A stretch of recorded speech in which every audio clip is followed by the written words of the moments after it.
বগুড়া নুরুল্লাহ টুপি ঘরের আতর কিনে রোজার ঈদে কুরবানির ঈদে, আর এমনও ইমানদার আছে পকেটে 4টে করে বোতল নিয়ে ঘুরছে আতরের। ওনাকে যদি বলা হয় ভাই সালাম আলাইকুম কেমন আছেন, একটু কোরআনের আইনের পক্ষে কথা বলবেন, হ্যাঁ কি কও, এমন মেজাজ মনে হচ্ছে কখন যে আমাকে ঠাচে ধরে। এই লোকটার জানাজা যদি নবীও করে এর বাপও ভেস্ট যাবে না। কতক্ষণ কোরআনের আইন মানে কি যেরকম কি সবাই বললেন না, কোরআনের আইন মানে কি? হুজুর ওই যে বসে দেয়, আপনি কি কন? কোরআনের আইন মানে কি? ফরজ। তাহলে এই কোরআন আমাদের বগুড়া শহরে কমপক্ষে 360টা মাদ্রাসা আছে। 360, এই মানে কওমিয়া, আলিয়া, হাফিজিয়া, ফুরকানিয়া, মহিলা, 360টা মাদ্রাসার। আচ্ছা এই কোরআন ছাড়া কি অন্য কোরআন ওরা ছাবেলিয়েছে? কত কোন এই কোরআনের যে আয়াত আছে ওনাদের মাদ্রাসাতে ওই কোরআন আছে, মসজিদে ওই কোরআন আছে। কথা ঠিক কিনা? তাহলে বাংলাদেশ নয় তাম পৃথিবীর সব কোরআন এক। তাহলে এই কোরআন আছে বাংলাদেশের ঘরে ঘরে, মসজিদে মসজিদে, মাদ্রাসায় মাদ্রাসায়। অথচ এখন যদি আমি বলি আল কোরআনের আলো, তখন 12 না লোক কয় ঘরে ঘরে জাল। এই স্লোগান কোনটি থেকে শিখিতেন আপনারা? এটা ব্রিটিশ গভর্নমেন্ট শিখে থেকে গেছে ভারতবর্ষে, যে তুমি খালি কবে আল কোরআনের আলো ঘরে ঘরে জালো, তাহলে আমাকে সিয়ারের খুঁড়ে ঠিক থাকবে। কথা বলেন, সিয়ার বোঝেন না আপনি? সিয়ার বোঝেন না আইতাল কুরসি বোঝেন? কতক্ষণ সিয়ার বুঝি না আইতাল কুরসি বুঝি? আইতাল কুরসি করে পোকর থোঁ দিলে কবরের মধ্যে আযাব হবে না। তাহলে কুরসি মানি তো সিয়ার। ওই ব্রিটিশ জানে যদি আল কোরআনের আলো সংসদে জালো, এটা যদি আমরা মানুষকে বলার অধিকার দিই, তাহলে আমাদের চেয়ারের খুঁড়া, আমাদের পাশার তলে চেয়ার থাকবে না। তাছাড়া মুসা আলাইহিস সালাম পৃথিবীতে আসেইনি, খালি ওই ঠাকুর বলিছে যে তোমার দেশে এমন একটা সন্তান জন্মিবে, যে সন্তান ফেরাউন তোমার এই মতাদর্শ, তোমার এই রুবুবিয়তগিরি সে ধ্বংস করে দেবে। এ কথা বলার সাথে সাথেই ফেরাউনের মাথা গরম। মুসা আলাইহিস সালাম যাতে দুনিয়াতে না আসতে পারে, ৮০,০০০ মায়ের পেট ফাড়িয়ে ৮০,০০০ সন্তান হত্যা করেছে, ধরে বলুন ঠিক কিনা? তার ভিতর পুরুষও মরিছে, মেয়েও মরিছে। কত হাজার? ফেরাউনের বয়স তখন ৩৫০ বছর। ৩৫০ বছর একটা বুড়া কালা চলে আসছে পৃথিবীর, তারই ভয়ে ৮০,০০০ মারছে। কি কথা রে বা, কি কথা কর না? কত হাজার? নমরুদ কেমন শুনেছে যে এমন একটা নবী আসবে, তার নাম হবে ইব্রাহিম, আর আজর তার হবে বাবা। যদি সে নবুয়তি পায় তাহলে তোমার এই নমরুদের রবগিরি থাকবে না, তুমি যে সারা পৃথিবীর বাদশা, তোমারও চেয়ার টিকবে না। ৪০,০০০ মায়ের পেট ছিঁড়েছে, ৪০,০০০ মারিছে। কথা ঠিক কিনা? শেষ পর্যন্ত ইব্রাহিম আলাইহিস সালামের মা পাহাড়ের গুহায় প্রসব করছে, তারপরেও তার ইব্রাহিম আলাইহিস সালামকে আশা বন্ধ করতে পারেনি। শেষ পর্যন্ত নবুয়ত পাওয়ার আগেই ইব্রাহিম আলাইহিস সালাম আগুনত ফেলে দিয়েছে। কালা চুলের জন্য কি ভয় রে? কতক্ষণ দেশে দেশে, এই বাংলাদেশে ৬০ বছর হলে ইসলাম বিজয়ের কথা হচ্ছে, কি কথা ঠিক কিনা? যে উনি ক্ষমতাতেই যায়নি তার জন্য মাথা গরম। কতক্ষণ আরে ভোটই দেয় না মানুষ, তাই করছে মাথা নষ্ট। কতক্ষণ তার মানে আসলে মুসা ছোট নয়, ওটা ইসলামের ড্রাইভার। কতক্ষণ ইব্রাহিম আলাইহিস সালাম ছোট নয়, ওটা ইসলামের ড্রাইভার। রাসূল সাল্লাল্লাহু আলাইহি সাল্লাম ছোট নয়, আবু জেহেলের বয়স যখন ৭২ বছর তখন রাসূলের জন্ম হয়েছে। ওই ছোট্ট মোহাম্মদের জন্য আবু জেলের কলিজা থরথর করে কাঁপে। কারণ কি, এই লোকগুলি যদি সমাজে নির্বিঘ্নে কোরআনের কথা বলতে দেওয়া হয় তাহলে আমার ক্ষমতা নস্যাৎ হয়ে যাবে, আমার সামনে বাধা যাতে না থাকে। এই জন্য তাকে মক্কা থেকে মদিনায় নয়, যেখানেই পাও হত্যা করো। কথা ঠিক কিনা? শেষ পর্যন্ত বদরের যুদ্ধের দিনে আবু জেল, মুনতেজার, যারা হজ করেছেন, কাবার দরজা আর হজরে আসওয়াদ এই মাঝখানের নাম হলো মুনতেজার। কেউ যদি হাত দিয়া বুক দিয়া ওই দেওয়ালের সাথে স্পর্শ করে যদি দোয়া করে, সেই দোয়া আল্লাহ কবুল করে। এই রসুল বলছেন এই কথা। বদরের যুদ্ধে যাওয়ার সময় আবু জেল দোয়া করেছে ওটি বুক থেকে। সাহস কি ওর রে! আবু জেল দোয়া করেছে যে আকাশের মালিক, তুমি বদরের যুদ্ধে সত্যকে বিজয় করে দাও। আবু জাহেলের দোয়া কবুল করছে। আবু জেল যদি বলতে পারে সত্যকে বিজয় করে দাও, আর আমার দেশে হাজার হাজার আলিম, হাজার হাজার ইমাম, তাহাজ্জুদ গুজার হাজী সাহেবরা আল্লাহর দ্বীন বিজয় করতে চায় না,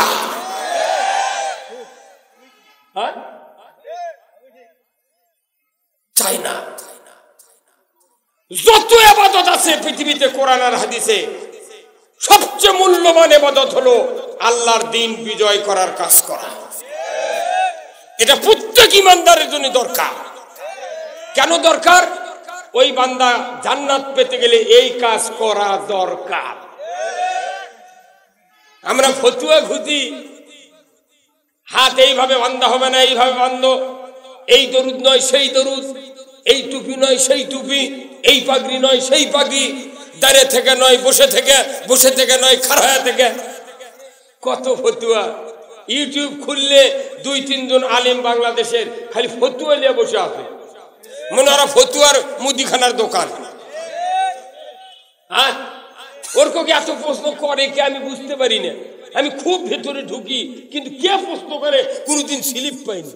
এই কথা বল না, তোমাদের এই প্রশ্ন এত এত আমলের কথা বলো, অথচ তুমি ইসলাম বিজয়ের কথা বলো না, তার মানে তুমি পাক্কা মুনাফিক। তুমি যে কোরআন পড়ছো, যে কোরআনের ফতুয়াবাজি করছো, সব ফতুয়া ভুলে দাও, কে কোন গ্রুপ করতে থাকো, কিন্তু ইসলাম বিজয় করতে হবে। আপনারা ইসলাম বিজয় হোক, এটা কি চান? কারা কারা চান? দুহাত তুলে দেখা। লিল্লাহে তাকবীর, নারায়ে তাকবীর। আল কোরআনের আলো, আল কোরআনের আলো, কোরআন হাদিস যেখানে, দুনিয়ার মুসলিম, বাংলার মুসলিম, লিল্লাহে তাকবীর। এই কথাটা বলা হ্যাপি সাহসের কথা কি, অথচ বিভিন্ন ভাবে ফেসবুকে সেদিন দেখলাম খুব হ্যাপি ওয়েট প্রার্থী। কতক্ষণ এখানে ফেসবুকে লিখে ছাড়েছে হ্যাপি ওয়েট প্রার্থী। হ্যাপি মানে কঠিন, ওয়েট মানে ওজন। কতক্ষণ হ্যাপি ওয়েট প্রার্থী, অথচ দেখা যায় আল্লাহ রসুলের কোন তরিকার এতাত নাই। আমার আল্লাহ বলছেন, ইয়া আইয়ুহাল্লাযীনা আমানু আতিউল্লাহ ওয়া আতিউর রাসূল ওয়া উলিল আমরি মিনকুম। এই আয়াতটা আল্লাহ নিজে বলেছেন, ও দুনিয়ার ইমানদারেরা, তোমরা আল্লাহর আনুগত্য করো, রাসূলের অনুসরণ করো, আর কোরআন দিয়া যারা পৃথিবীর জমিনে শাসন চালায় তাদেরও তোমরা আনুগত্য করো। এই আয়াতটা নিয়ে যা ওই খাটাচ্ছে কোনটি? এই আয়াত নিয়ে কেউ খাটাচ্ছে, বলছে তুমি এই আয়াত মানে তুমি পীর ধরো, পীরের যা তরিকা আছে এটা মানো। কোন তুই রেলগাড়ি চাকালে যে গরু গাড়ি লাগালো মানে, হ্যাঁ কতক্ষণ আবার বলতেছে ইয়া আইয়ুহাল্লাযীনা আমানু কুনু মা'আস সাদিকিন, ও দুনিয়ার ঈমানদাররা তোমরা আল্লাহকে ভয় করো আর সত্যবাদীদের দলভুক্ত হয়ে যাও। এখন সত্যবাদীর অর্থ ঠিকই করলো, তখন বলতেছে যারা আল্লাহর ভালোবাসার বান্দা, যাদের পরহেজগারি আছে, যাদের তাকওয়া আছে, তাদের দলভুক্ত হয়ে যাও। ঠেলা গাড়ির চাকা লিয়া যা প্লেনত লাগাছে, হ্যাঁ মাথা চলে না। এই আয়াতের অর্থ হলো তবুকের যুদ্ধে কয়েকজন আল্লাহ রসুলের সাহাবী মিথ্যা বানোয়াট অজুহাত দিয়া, ফসল কাটার অজুহাতে তারা ওই যুদ্ধ থেকে তারা অব্যাহতি চালো। আল্লাহ তাআলা ডাইরেক্ট বললেন, হে রাসূল আপনি কি তাদের খবর জানেন? তারা যে অজুহাত দেখালো, আপনি তাদেরকে ছুটি দিলেন, আপনাকে এই ক্ষমতা দিল কে? কথা ঠিক কিনা? কে দিল? তারা মুনাফিকি করছে আপনার সাথে। ডাইরেক্ট আল্লাহ তাআলা তাদেরকে বয়কট করার আইন দিয়ে দিল। হে রাসূল সাহাবী সহ আপনারা ওই কয়েকজন সাহাবীর সাথে বয়কট ঘোষণা করে দেন। ওরা ত্যাগী, ওরা বহিষ্কার। কতক্ষণ? ওরা বহিষ্কার। আল্লাহ রসুলের সময় বহিষ্কার আছিল, এখনো কিছু কিছু নেতা আছে সমাজে, মূল দলের বড় বড় নেতারা আনুগত্য না করলে পেপার পত্রিকায় দিয়ে তাদেরকে বহিষ্কার করা হয়। এই কতক্ষণ দেখা। আবার এই বহিষ্কারের নেতাগুলিয়া যদি কেউ থানা টানা যদি তদবিরের জন্য যায়, আসল ওই মূল দলের নেতারা কয়, স্যার ওই যে তদবির করবে যাচ্ছে খবরদার ওর কথা শুনে পাবেন না, কারণ ওই আমাদের দলের বহিষ্কার। তো ওই সময় যুদ্ধের ময়দানে গেল না, নিজের ভেতরে কিছু কিছু কাজ করে, অথচ আল্লাহ তাআলা বললেন এর করে বহিষ্কার করো, বয়কট করো, এরা যেন আপনার সাথে থাকতে না পারে। একবারে আলাদা। নামাজ পড়েনি, রোজা করেনি, দাড়ি রাখেনি, হজ করেনি, উমরা করেনি, মানসক দান করেনি, এই জন্য বহিষ্কার নয়। আসল কাজ হলো আল্লাহর দ্বীন বিজয়ের যুদ্ধ থেকে তারা দূরে সরেছিল। তাহলে এত বড় দামি কাজ তারা বাদ দিয়েছে, অতএব তারা বহিষ্কার। 49 দিন পর আল্লাহ ওহী দিয়ে জানালো যারা যে তওবা করেছে আমি কবুল করেছি। কারণ কি? যারা বলছে আল্লাহ এইভাবে যদি মরেও যায় তাও আমরা মরে যাব, কিচ্ছু খাবো না, অনশন ধর্মঘট। আল্লাহ তওবা কবুল করে বলেছে ইয়া আইয়ুহাল্লাযীনা আমানুত্তাকুল্লাহ কুনু মা'আস সাদিকিন, তোমরা সত্যপন্থীদের দলত যাও। কারণ কি? নবী আর সাহাবীরা যারা যুদ্ধের ময়দানে গিয়েছিল এরাই হলো সত্যবাদী। আল্লাহর দ্বীনের পক্ষে যারা কাজ করে এরাই মূলত সত্যবাদী। তুই যে ওই এক দুয়ারালা খান কাটতি সত্যবাদী বাবু, সারা দুনিয়া পাপে সুদে অন্যায় অবিচারে ভরে গেছে, ওরকে গাওয়ার ঠাকি না কত করে গেছে। হ্যাঁ, জাকাতের কথা বললে কয় কো গরিব কো, কতক্ষণ গরিব কো, কাক দেবো জাকাত।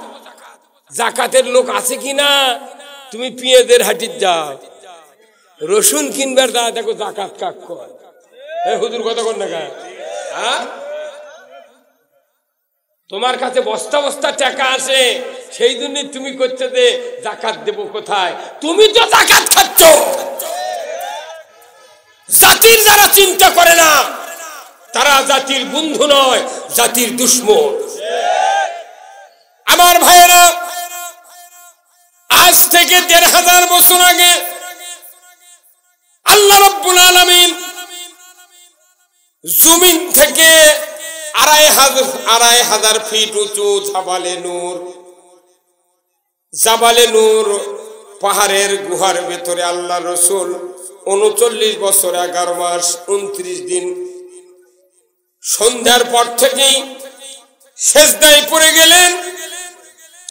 আল্লাহ, দীর্ঘদিন হলে আমি মানুষের সমাজের পরিবর্তন করার জন্য, পারিবারিক জীবন পরিবর্তন করার জন্য, অর্থনৈতিক জীবন পরিবর্তন করার জন্য আমি দীর্ঘ পরিশ্রম করলাম, কিচ্ছু করতে পারলাম না। ও আকাশের মালিক আল্লাহ, দয়া করে আমাকে একটু সুরাহা করে দেন, যাতে করে আমি এই সমাজের মানুষগুলিকে জান্নাতের সন্ধান দিতে পারি।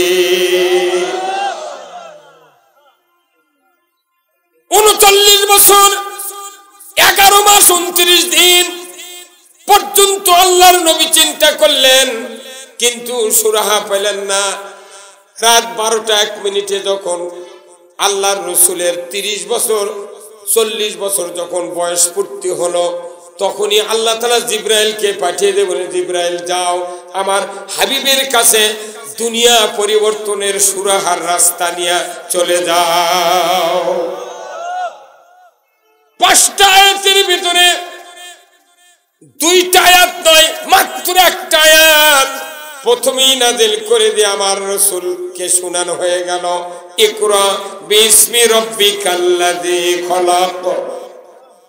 পড়ুন মুহাম্মদ সৃষ্টিকর্তা রবের নামে, কারণ পড়াটাই হলো আপনার জন্য দায়িত্ব। কারণ এই পড়া এটা শিক্ষা ডিপার্টমেন্টের আয়াত। আল্লাহ তাআলা নামাজের আয়াত নাযিল করেন নাই প্রথমে। টুপি দাড়ি হজ উমরা জিকির আজকার মসজিদ মাদ্রাসা এই করে আল্লাহ প্রথমেই বললেন, নবী আপনি পড়ুন, আপনি পড়ুন। যতই পড়িবেন ততই জানিবেন, যতই জানিবেন ততই মানার ইচ্ছা জাগিবে। ধরে বলুন ঠিক কিনা? কিন্তু জাতি আজ পড়া ছেড়ে দিয়েছে।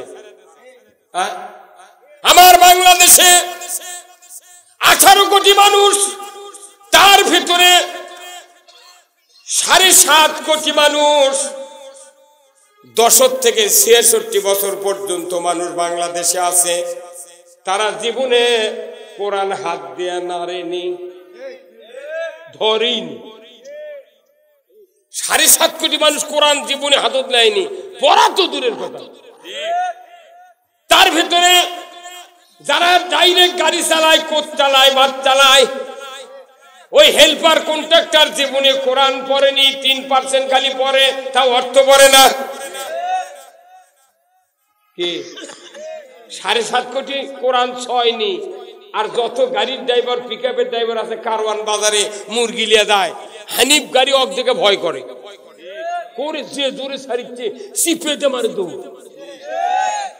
ওই গাড়ি চালে ওর পাচ্ছে পড়বি কখন?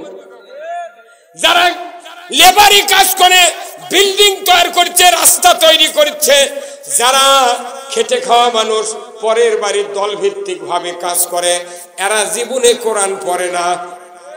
কতক্ষণ তরকারি লাগায়, আলু লাগায়, আনাজ তোলে, এরা জীবনে কোরআন পড়ে না। কে ইমাম যারা আছি আমরা, 12 বছর আগে দাওরা পাস করছে, কামেল পাস করছে, ইয়ার বাড়ির কোনদিন কোরআন বোঝার জন্য পড়ে না। ওই বক্তৃতা এই জুম্মাত একটা, ওই জুম্মাত আর একটা, ওই জুম্মাত আগের ডাক পড়ে না। আবার একটা জনগোষ্ঠী, বৃহৎ জনগোষ্ঠী বাংলাদেশে তারাবির জামাতে নামাজ পড়ে, কথা ঠিক কিনা? তারাবির জামাতে নামাজ পড়ে কোটি কোটি মানুষ বাংলাদেশে। স্বাধীন হয়ে 52 বছর হচ্ছে, 1 মাস করে সূরা তারাবি হয়, 1 মাস করে খতম তারাব হয় বিভিন্ন মসজিদে 2 গ্রুপে। ধরে বলুন ঠিক কিনা? বলেন তো কোন ইমাম কি 1 মাসের ভেতরে তারাবির জামাতের মুসল্লি কি 10টা আয়াতের মানে কয়? হ্যাঁ, তাহলে যারা নামাজি, যারা হাজি, যারা ভালো ভালো লোক, তারাও কোরআন শোনে না, ওরা পড়ে না, এরা পড়ে না। চেয়ারম্যান, মেম্বার, এমপি, মন্ত্রী যদি কোরআন ভালো করে বুঝে পড়তো, আমার দেশে সুদ চলতে পারত না। যদি কোরআন পড়তো, মসজিদে স্যান্ডেল লিয়া, জুতো লিয়া ঢোকা লাগতো না। কারণ চুরি বন্ধের আইন কোরআনে আছে, এটা তো পড়ে না। যার কারণে বড় মসজিদের মধ্যে জুতো লিয়ে ঢোকা লাগে। তাও কি আগে জুতো ঢোকে, জুতো এইভাবে ধরে মুসল্লি জুতো এইভাবে চৌকাট পার করে, তারপরে চৌকাট পার। এত মাদ্রাসা, এত মুন্সি, এত তবলিগ, এত পীর, এত বক্তা, এত ছাত্র, এত মাদ্রাসা, তারপরেও 52 বছর হচ্ছে দেড় স্বাধীন। হ্যাঁ, জুতা চুরি বন্ধ হলো না রে, আর বারান্দায় জুম্মা করছে কতক্ষণ রে। আরে জুতা জুম্মা দিকে পরে থেকে ঘাস উঠবি, জুতা লিয়া তার মানুষ পাবো না। সেই দেশ মসজিদত নামাজ পড়ে গেছে, হুন্ডা বাইরে থুয়ে মসজিদত নামাজ পড়ে গেছে, নামাজ পড়ে উঠে দেখে যে হুন্ডা নেই। হুজুর কতক্ষণ টাকা এইটা মসজিদের ইমাম যদি ওই বয়তুল মোকাররমের ইমাম, যদি বড় মসজিদের ইমাম, ওই বড় বড় মসজিদের ইমাম, প্রত্যেকটা মসজিদের ইমাম যদি চুরি বন্ধের বক্তৃতা দিত, আমার দেশে কাউরো স্যান্ডেল চুরি তো দূরের কথা, গরু চুরি তো দূরের কথা, এক গাছা খের চুরি হতো না। কিসের নামাজের বক্তৃতা, কিসের জিকিরের বক্তৃতা, কিসের মাদ্রাসার বক্তৃতা, কিসের মসজিদের বক্তৃতা? বক্তৃতা হতে হবে কোরআনের আইনের বক্তৃতা। আমরা বহুদিন হলে বহু আমলের বক্তৃতা শুনেছি, কিন্তু দেখা গেছে আমলের বক্তৃতাতে লাভ হচ্ছে না, বক্তৃতা দিতে হবে কোরআনের আইনের। বলেন তো সুদ কে হারাম করেছেন? ভাই এই কয়টা ভাই একটু বসেন না ভাই, কাইন্ডলি বসেন, বসেন না কাইন্ডলি, এই সামনে এসে বসেন, আপনাকে ওখানে দেখি। মানুষ তো আরো হওয়া উচিত ছিল, কিন্তু মানুষ তো শুনবে না এটা, কেউ না কেউ শোনে না। তার কারণ কি জানেন? অনেক চালাক লোক আছে, শিক্ষিত লোক আছে, ওরা কোরআন শোনে না কেসব মানার ভয়ে।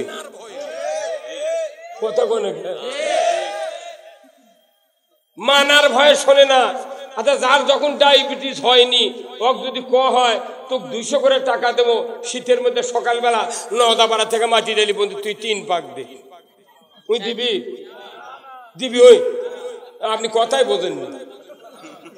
একটা লোকের ডায়াবেটিস হয়নি, তখন যদি ওকে বলা হয় আজকের যে শীত গেল আজকে সারাদিন, ওকে যদি বলা হয় তো 300 টাকা দেবো কি 200 টাকা দেবো, সকালবেলা ফজর করে তুই জুতা পাওয়ার দে, মোজা পাওয়ার দে, মাটি ডালি থেকে নদাপাড়া মসজিদ পর্যন্ত 3 পাক দে, তুই কবি তোর টাকার খুঁড়োর সালাম। আমি কে মরমরে ঠান্ডার মধ্যে, কথা ঠিক কিনা? হুজুর বুঝতে পারছে না কোন ইনকে করে বোঝা লাগবি, করছে কোরআন বুঝতে মাথার বেল লাগবি।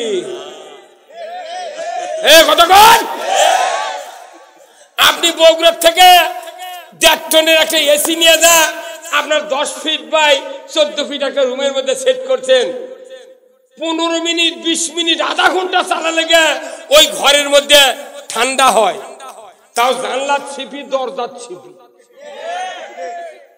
কতক্ষণ সামান্য 1.5 টন 1 টনের এসি প্রায় লক্ষাধিক টাকা খরচ হয়ে যায়। এখন জানলা বন্ধ, গ্লাস লাগাচ্ছেন, ইটি সিপি উঠিয়ে দিয়ে তাও আধা ঘন্টা হয় ঘর ঠান্ডা হতে। আর আল্লাহ একদিকে এসি ছাড়িতে, উত্তর দিকে এসি ছাড়িতে, ফকিন্নির ডাবরের পাশার তলেও ঠান্ডা। কতক্ষণ না কামনে? আচ্ছা, আজকের দিনে একটা লোক ফ্যানত সুইচ দিতেন, দেখেন তো গতকালকে, তার আগের দিন, 15 দিন আগে, 1 মাস আগে কেউ দেননি ফ্যানত সুইচ। কারণ কি? এখন শীত কায়েম হয়ে গেছে। কি কায়েম হয়েছে? শীত কায়েম হওয়ার কারণে আপনার বাবা যদি বলে বাবা আমি একটু শুইছি রে, আমি বিছনার থেকে একটু উঠবো, তুমি একটু আলো দাও তো, এখন আপনি আলো দিবার যায় ফ্যানের সুইচও আঙ্গুল লাগিয়েছে। আপনার বাপ শুয়ে আছে ল্যাপ গাও দেয়, ফ্যান যখন ফ্যানের যখন সুইচ পড়েছে অন্ধকারের ভেতরে, আপনার দেবের কাছে আলো, আপনি দিয়েছেন। যদি বাপকেই বাবা তুই ফ্যান দিচ্ছ আলো দে, আব্বা আপনার খেদমত সারাদিন করে পারিনি, তে সন্ধ্যের সময় পাকা হাঁকাতে তো খাটনি হয়, সেদিন ফ্যানের এনে বাতাস দিই, তাও সোয়াব দিবি আল্লাহ আমার। এই কথাগুলি আপনার বাপকে আপনাকে ভালোবাসবি? 3 বার বলা পর যদি ফ্যান বন্ধ না করে, ওই উঠে আসে গোটা সারেক চর মারবি দাঁত, আর মাথা ঘুরিয়ে দিবি। কারণ কি? শীত কায়েম হয়ে গেছে, তুমি আবার ফ্যান দিলে কেন? আমাদের একটু ভুল ধারণা, ইসলাম যে কি এটা না বোঝার কারণে আমরা মনে করতেছি ইসলাম কায়ে বলে কি যেন হয় না, কিচ্ছু না। ইসলাম মানে কি? Islam is the complete code of life. মানবতার জন্য ব্যক্তি, পরিবার, সমাজ, রাষ্ট্র, অফিস, আদালত, কোর্ট কাছারি, অর্থনীতি, সমাজনীতি, রাজনীতি, জীবনের সকল ক্ষেত্রে আল্লাহর বিধান যা নাজিল করা হয়েছে তার নাম হলো ইসলাম। এই ইসলাম যদি কায়েম হয়, চুরি থাকবে না, জানা থাকবে না, বেপরদা থাকবে না, দুর্নীতি থাকবে না, কোন রকমের অকারেন্স হবে না। মানুষ দরজা খুলে দিয়ে রাত্রে টাকার বস্তা নিয়ে রাস্তা ছুঁয়ে থাকবে, একটা মশা গায়ে পড়বে না। এর নাম হলো ইসলাম। তো এই ইসলাম তো বুঝাচ্ছে না। সমাজে যে ইসলাম বুঝাচ্ছে সেই ইসলাম হলো প্যারালাইসিস।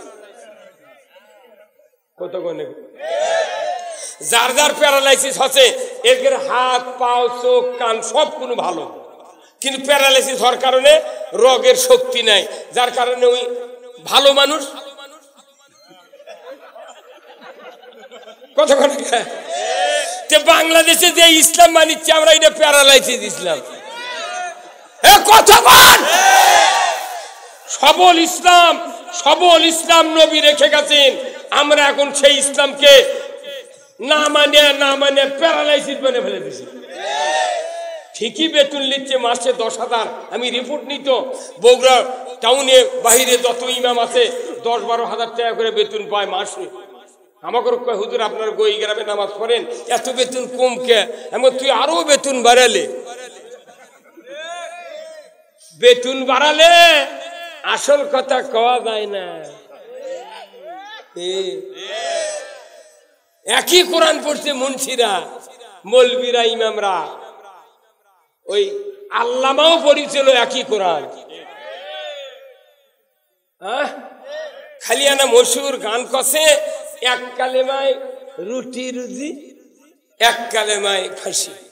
আরেক কয়নি, এক কালেমায় রুটি রুজি, এক কালেমায় ফাঁসি। এটা কথা হাবিদার আর বুঝতে পারেনি। তো লেখাপড়া আছে, তুই বুঝবো কি? দেই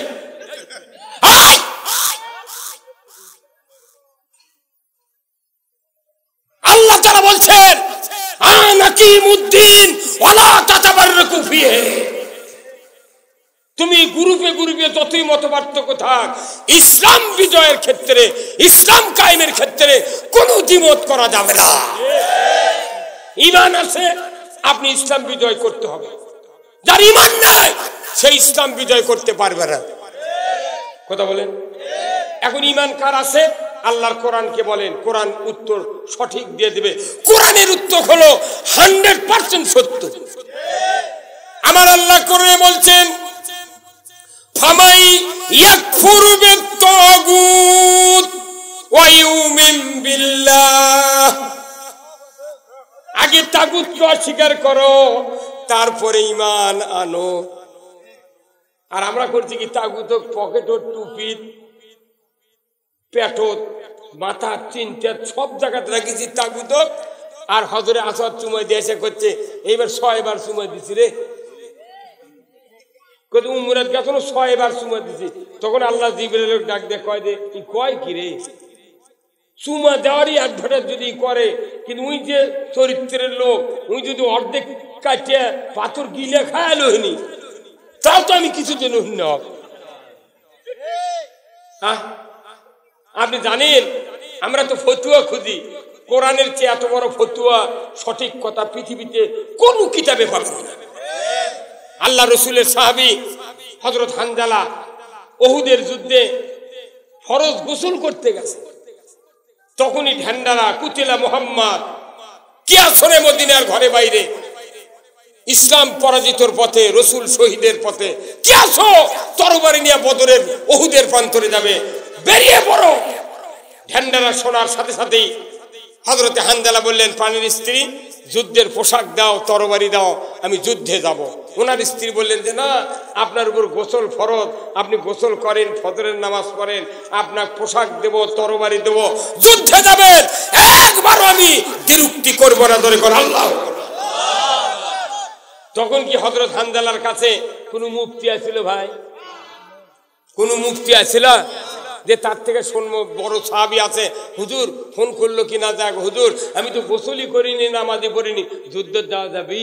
ফতুয়ালিবার গেছিল, কি মনের আবেগ, গোসল করব না, নামাজও পড়বো না, যুদ্ধে যাব।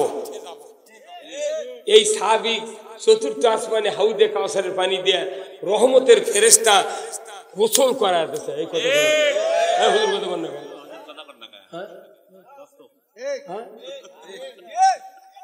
আর আমাকে একটি ফতুয়া খোঁজে। ফতুয়া দিয়ে সব হয় না, আবেগ দিয়ে সব হয়। তোমার লাভ কি? তোমার এত ইলম অর্জন করে লাভ কি? আমার আল্লাহ কোরআনে বলছেন, আমার আল্লাহ কোরআনে বলছেন, ইন্নাল্লাহা ইয়ামুরু বিল আদলি ওয়াল ইহসান ওয়া ইতাই যিল কুরবা ওয়া ইয়ানহা আনিল ফাহশাই ওয়াল মুনকার ওয়াল বাগি ইয়াযকুম লাআল্লাকুম তাযাক্কারুন। আল্লাহু আকবার। প্রতিদিন মসজিদে এই আয়াত পড়া হয় সানি খুতবা। ইমামরা মনে করে দৈনিক যেটা পড়া হয় এর কি দাম আছে? কতক্ষণ একা দৈনিক পড়ে আর কেবল কি দাম? কিন্তু এত বড় দামি আয়াত, পুরো কোরআনের বাস্তবতা এই আয়াতের উপর কায়েম হবে। আল্লাহ নিজে হুকুম দিয়েছেন, আমি আদেশ করতেছি তোমরা ন্যায় বিচার করো। আল্লাহু আকবার। তোমরা ন্যায় বিচার করো, ইনসাফ ভিত্তিক সমাজ কায়েম করো। কথা ঠিক কিনা? তোমরা ফায়সা, অশ্লীলতা, অন্যায়, হারাম কাজ থেকে বিরত থাকো, আত্মীয়র হক আদায় করো, পিতামাতার খেদমত করো। এটাই হলো উত্তম জিকির। এই জিকির বাদ দিয়ে চোখ মুজে জিকির করছে, জিকির করতে করতে গুঁজের উপর উঠছে। আর একজন লাফাতে লাফাতে লুঙ্গি খুলে গলার ঠেকেছে, করছিল আল্লাহ আল্লাহর কেরামতি রে। এই উলঙ্গ হা কেরামতি নেই। কতক্ষণ যদি ওই বুড়ার কাপড় দিয়ে টাইনে না ধরলো নি, উঁচা করে জকার হয়ে গেল। ওরা মনে করে আমরা বোধহয় দেখি না, এটা সব দেখি, কিন্তু ওরকের মতো এত জোরে কই নেই। কোথায় মুসলমান? আমি আপনাদেরকে বলতে চাই, যত ইবাদত আছে মূল কাজ হলো রাষ্ট্রে ইসলাম বিজয় করা। আপনাকে এখানে দেখবেন উনি গিরিলের দোকান নেই ভাই, আছে না? বগুড়া তো খালি গিরিল আর গিরিল। স্কোয়ার বার দেয়া জানলার গিরিল বানাচ্ছে, শীট কেটে কেটে দরজা বানাচ্ছে না? কত আলমারি, কত কি বানাচ্ছে শীটের। তাহলে গিরিলের দোকান তাদের বলে। আচ্ছা বলেন তো, মিটারের থেকে একটা লাইন নিয়ে এসে ওই চার্জার, ওই যে ঝালাই মেশিন আছে তারই ভেতর ঢুকে দিচ্ছে এই কানি দিয়ে, আর এই কানির থেকে আর একটা লাইন বার করে নিয়ে যায় এত বড় একটা পাতি কিংবা রড, ওই তারের সাথে জোড়া দিয়ে ওকে ওই যে জিনিস বানাবি ঝালাই দিয়ে ওই তারি বকের উপর ফেলে দিত। ওই একটা সিমটে দিয়ে এই কারেন্টের ঝালাইয়ের মেশিন থেকে একটা লাইন বার করে একটা কাঠি থাকে না, এত বড় বড় কাঠি, কাঠি এইভাবে ধরছে, ধরে তুই ওইটি থুচু ফেলে দিয়ে বকের উপর, ভালো তুই বানাবো জানলা, তুই ওর গাঁও দিয়ে ধাক্কা দিচ্ছু গে। তুই আগে যা ওই পাতির উপর দিয়ে একটা পাতির কয়েক কোটি ফোটা উঠে দাউদের লাগানো হয়ে গেছে। হ্যাঁ কতক্ষণ টাকা উই যে আসল লোয়া ছিল, লোয়া আর নাই, উই এখন দাউদ আলা হয়ে গেছে। এটা নিয়ে যা ওরই গাউতি মারে 3-4 ঠোকা, এইভাবে মারলি তখন তখন এই পাতি কয় ভাই কি অপরাধ করছি রে, তুই আমাকে জ্বালা দিচ্ছু, তুই জানলা ঝালাই করবো কর, আমার গাঁও তুই ঠোকাস কে? তখন এই মালিক কয় না ওটা ঠোকাল নয়, আমি টেস্ট করতেছি লাইন আসছে নাকি। এই আর্থিং এর লাইন যদি না থাকতো জিন্দেগিতে কোনো গ্রিলের দোকানদার গ্রিল বানাতে পারতো? আমরা যারা কোরআনের বক্তৃতা দিই এটা ডাইরেক্ট মিটারের থেকে ডাইরেক্ট লাইন, আর রাষ্ট্র শক্তি হচ্ছে আর্থিং। আর্থিং যদি না থাকে, যেরকম গ্রিল ঝালাই হয় না, মৌলবীর বক্তৃতা আছে, ইমামের বক্তৃতা আছে, আলেম ওলামার বক্তৃতা আছে, কিন্তু রাষ্ট্র শক্তি আর্থিং নাই। কিয়ামত 400 বার হবে, কোনো সুদ হারাম হবে না, পর্দা ফরজ হবে না, জেনা বন্ধ হবে না, চুরি বন্ধ হবে না। একটা গ্রিলের দরজা বানাতে যেরকম আর্থিং জরুরি, ওই রকম আপনার রাষ্ট্র শক্তি অন্যায় বন্ধের জন্য অবশ্যই জরুরি। এই জরুরি কাজ আমরা ভুলে গেছি। কেন ভুলেছি? এখনো সানি খুতবা বুঝতে পারি না। আজকে ইমামরা পড়েছেন একটা হাদিস, ওই সানি খুতবাতে আছে। হাদিসটা কি? ওয়াসুলতানু জিল্লুল্লাহি ফিল আরদি মান আহানা সুলতানাল্লাহি ফিল আরদি আহানাহুল্লাহ। এই হুজুর পড়েন নে? আমি 100 জন ইমামক জিজ্ঞাসা করছি হুজুরের মানে কোন, তো খালি 3 জন মানে খবর পাইছে। আর এই 97 জন কথা আমি অর্থ পড়িনি হুজুর, দৈনিক পড়া লাগে চাইছে। মানে কি গুরুত্বপূর্ণ হাদিস দিচ্ছে খুতবার ভেতরে, আল্লাহর রসুলের হাদিস। খুতবাতুল হাকাম যিনি লিখেছেন আশরাফ আলী থানভী, উনি বলছেন ওয়াসুলতানু জিল্লুল্লাহ, ন্যায়পরায়ণ শাসক আল্লাহর ছায়া সদৃশ্য। যারা ন্যায়পরায়ণ শাসক কায়েমের বিরোধিতা করে তারা যেন আল্লাহর সাথে বিরোধিতা করল। আমি নামাজ রোজা হজ জাকাত করে জুম্মার থেকে ইতিকাফ করে বাইরে আসে করতে দেখেছি, সেই উমর কি আছে? শেষ কথা কর ময়না। এটা মারাত্মক হাদিস, মারাত্মক হাদিস। আল্লাহর কোরআন দিয়া যে শাসক পৃথিবী শাসন করবে তিনি হলেন একমাত্র ন্যায়পরায়ণ শাসক। অন্য কোন আইনে রাষ্ট্র চলবে নবীরা মেনে নেয় নাই, সাহাবারা মেনে নেয় নাই, জীবন যেতে পারে কিন্তু আল্লাহর আইন মানতে রাজি আছে। কথা কন। কিন্তু আমরা কি, আমরা খালি চিন্তা করি কোনটি গেলে পিঠ বাঁচবি, কোনটি গেলে পিঠ বাঁচবি না, বিপদ মুসিবত আসবে। আপনি যে আল্লাহর বান্দা, আপনি যে ইমানদার, আপনাকে তো আল্লাহ দেখে নিবি কে আমার পক্ষে কে আমার বিপক্ষে, কথা দেখ কিনা। ব্যাংকের মতো ইমান যদি বাংলাদেশের 18 কোটি ইমানদারের থাকতো, আমার দেশে উইদিন 5 বছরের ভিতরে 5 বছরের ভিতরে বাংলাদেশে কোরআনের পার্লামেন্ট কায়েম হতো। ব্যাংকের মতো ইমান। ব্যাংক বললো না, আমরা বেঁচে থাকতে এই আল্লাহর বন্ধু ইব্রাহিম আগুনের পূর্বী সহ্য হবে না, প্রস্রাব করে ভিজে দেব। আর লাইসাটা বলল যে আমরা বেঁচে থাকতে নমরুদের দুশ্মন পড়ে না কেড়ে আমরা ফোঁ দিয়ে পুরাবো। কিন্তু দেখা গেল ব্যাঙের প্রস্রাবে আগুন নিবল না, লাইসাটার ফুঁয়ে আগুনও জ্বলল না, কিন্তু আল্লাহ খালি দেখে নিল কে কার পক্ষে। আপনি মনে করবেন না যে আমাকে বিচার হবি, প্রথমেই কবি তোর কি এই কি ওই কি, না, আল্লাহ খালি বলবেন যে কে কার পক্ষে আছে এটা আগে দেখো। আমরা কি আল্লাহর পক্ষ নিতে রাজি আছি? আল্লাহর পক্ষ মানে কি আল্লাহ আপনার সামের দলনেতা? না, আপনি আল্লাহর আইনের পক্ষে থাকা মানে আল্লাহর পক্ষে থাকা। আপনাকে আল্লাহর আইন মেনে নিতে রাজি আছেন? যারা মেনে নেবেন তারাই আল্লাহর জান্নাতে যাবেন। আমরা বক্তৃতা করে করতেছি কি, আমার তো 45 বছর হচ্ছে বক্তৃতার বয়স। বাপের সাথে 10 বছর বক্তৃতা করছি, একে হ্যান্ডেলে বক্তা, এখনো করতেছি, আল্লাহ সুস্থ রাখিছে। কিন্তু দেখা যাচ্ছে বক্তৃতার মনে বক্তৃতা চলতেছে, অন্যায় তো বন্ধ হয় না। হয় আপনার এদিকে জমি আছে ভাই, ধানের জমি আছে, দেখবেন যারা ধান লাগায় কৃষিবিদরা বলেছে তুমি 4 দিনের থেকে 5 দিনের মধ্যে রিপিট দাও, তাহলে কি হবে না, ঘাস হবে না। একটা লোক এই হুজুরক কথা যে আপনার রিপিট দেওয়ার দরকার নাই, আপনি ধান লেগে 15 দিন পর পর 10 কেজি করে ইউরিয়া ছিটে দিবেন, তাহলে ঘাসই তোলা লাগবে না। 3 মাস পর যদি 10 দিন পর পর যদি 10 কেজি ইউরিয়া দেয়, আর 3 মাস পর ধান কাটতে গেলে কাশির যতই ধার থাক ধান পাবি, কি হবে, খালি ঘাস। আমাদের বাংলাদেশে জানা, জুয়া, সুদ, ঘুষ, চুরি, ডাকাতি, অন্যায় অপকর্ম সব চলিচ্ছে। বছরন্তর বক্তার টাকা দিয়ে লিয়েছে, এগুলোর মধ্যে ইউরিয়া দিয়ে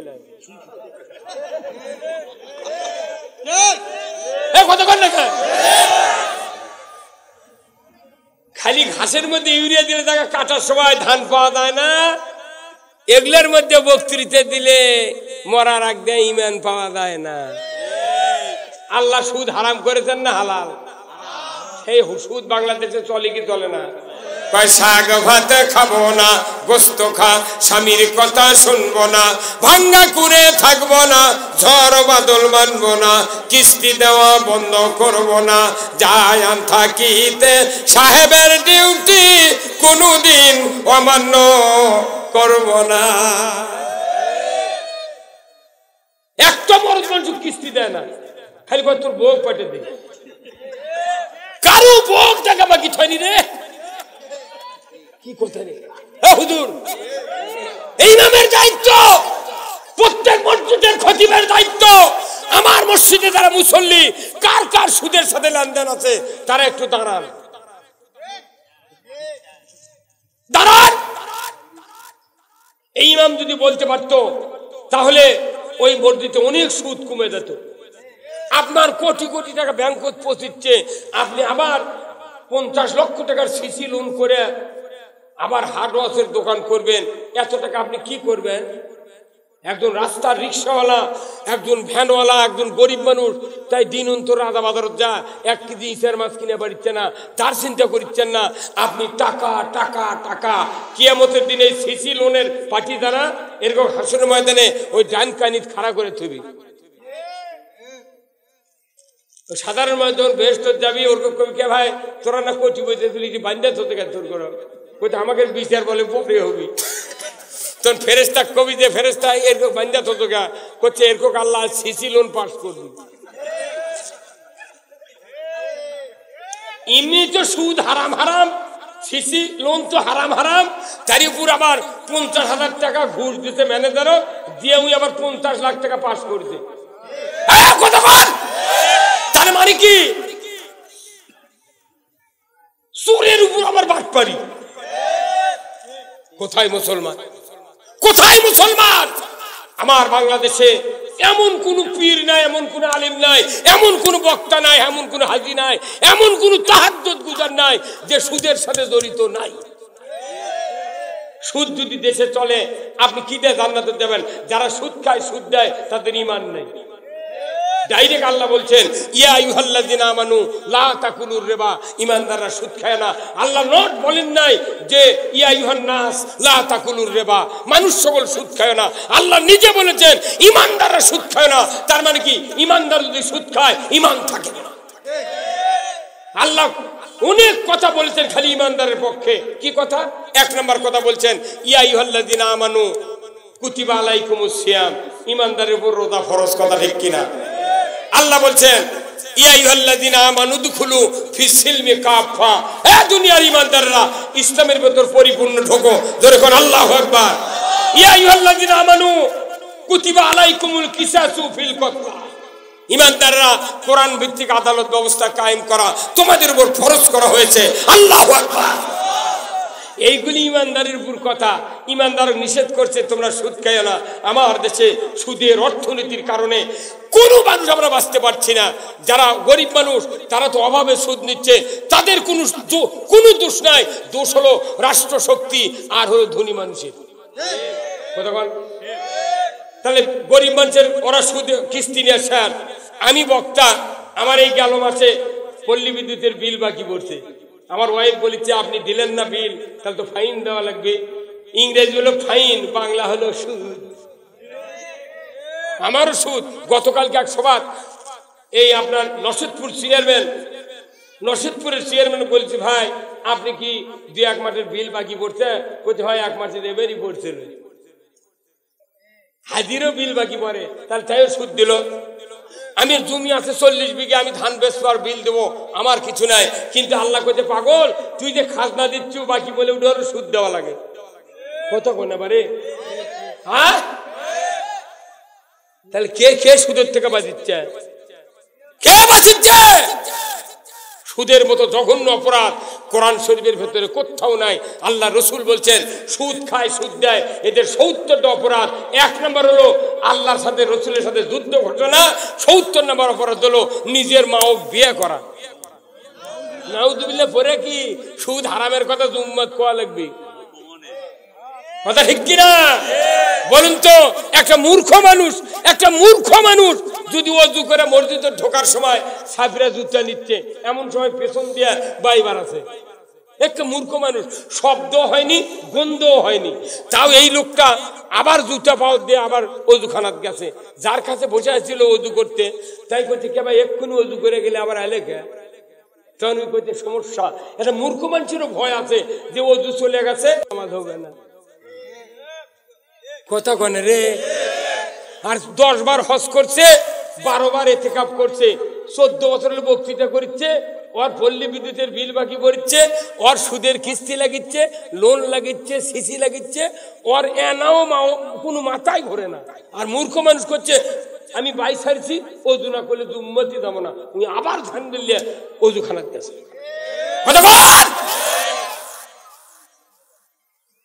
আপনি রোজা করছেন, দুপুর বেলা যদি 1 প্লেট ভাত খান, আপনার রোজা থাকবে? কি ফতুয়া দেয় রে বা? হ্যাঁ থাকবে।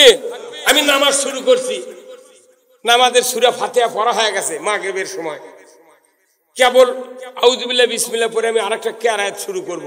এমন সময় আমার ছেলে বলছে আব্বা উত্তর পাড়ার মোজাম্মেল আমার একটা গরু ধরিলে যা খরচ দিচ্ছে। তখন না আমাদের মধ্যে যদি বলি বাবা ওই মোজাম্মেলও কেন দেরি করবে, আমি নামাজটা পড়ে বাড়াই, নামাজ থাকবি? তাহলে আপনি নামাজ ভঙ্গের কারণ জানলেন, অজু ভঙ্গের কারণ জানলেন, তারপরে রোজা ভঙ্গের কারণ জানলেন। ইমান কবে ভাঙ্গা করতোয়া দিয়ে চলে গেছে বাঙালি নদীর, যমুনা দিয়ে চলে গেছে মেঘনা, পার হয়ে পদ্মাত গেছে, টুবি মাঝে ঘুরতেই যায়। এই বুদ্ধি খেতেছে? হ্যাঁ কথা বল।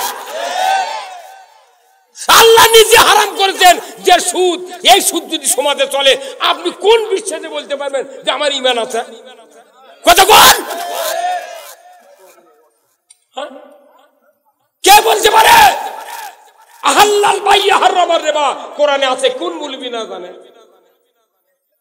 কত সুদের পার্টি জুম্মার তারাবি পড়ছি, আমরা নামাজ পড়ছি, ইমামতি মোনাজাত করছি, আল্লাহুম্মা আমিন, আল্লাহ গুনাহ মাফ করে দাও।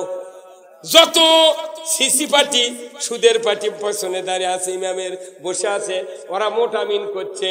আবার যারা 34 ওয়াক্ত নামাজ কাজা করে শুক্রবারে জুম্মাত গেছে, ইন সালাম ফিরানোর পরে বলতেছে আস্তাগফিরুল্লাহ। 34 ওয়াক্ত পড়েনি, সপ্তাহে 35 ওয়াক্ত নামাজ, 34 কাজা করে খালি শুক্রবারে গেছে আতর গোলাপ লাগে, সালাম ফিরানোর পরে করছে আস্তাগফিরুল্লাহ। তখন আল্লাহ জিবরাইল ডাক দেয়, কেরে এর কোনটা মাফ করবো? এই 34 মাফ করবো না জুম্মা পরে তুই আসর মাগরিব এশার ওই কাজার নিয়ত করবি? কথা বলে পারে এগুলো ফাজলামি মনে করছেন যে এগুলো নামাজ পড়ছি না বলতে আমি বিরাট নেতা। শোনেন, ওই যে বহিষ্কারের কথা বলিনি, একটা রাজনৈতিক দলের নেতা যদি অপরাধ করে, আনুগত্য না করে, ওই নেতার কেন্দ্রীয় লিডারের আনুগত্য না করে, বহিষ্কার করে যারা, তারা খুশিতে বাগবাগ, আর যারা বহিষ্কার হয় তারা দুঃখে কষ্টে জ্বলে পুড়ে ছাই। আমার আল্লাহ বলছে, আল্লাহ নবী বলছেন মান তারাকা সালাহ ফালাইসা মিন্নি, যে ব্যক্তি নামাজ তরক করলো আমি রাসূল সে আমার দলভুক্ত নয়। বাংলাদেশে বলুন তো নামাজি বেশি না বেনামাজি বেশি? তাহলে নবীর দলের বহিষ্কৃত পার্টি বেশি। যে দেশে নবীর বহিষ্কৃত দলের লোক বেশি, সেই দেশে ইসলাম এত তাড়াতাড়ি বিজয় হবে না। কলজা এখনো বক্তার বেটা বেনামাজি, মসজিদের ইমামের বেটা ডবল বেনামাজি, মুয়াজ্জিনের বেটা রিডবল বেনামাজি, মোতাল্লির বেটা টিপুল বেনামাজি, হাজির বেটা এখনো ওযু জানে না। এই কথা কয়। আর ওটি দোয়া করছে আল্লাহ তুই ইসলাম বিজয় করে দে।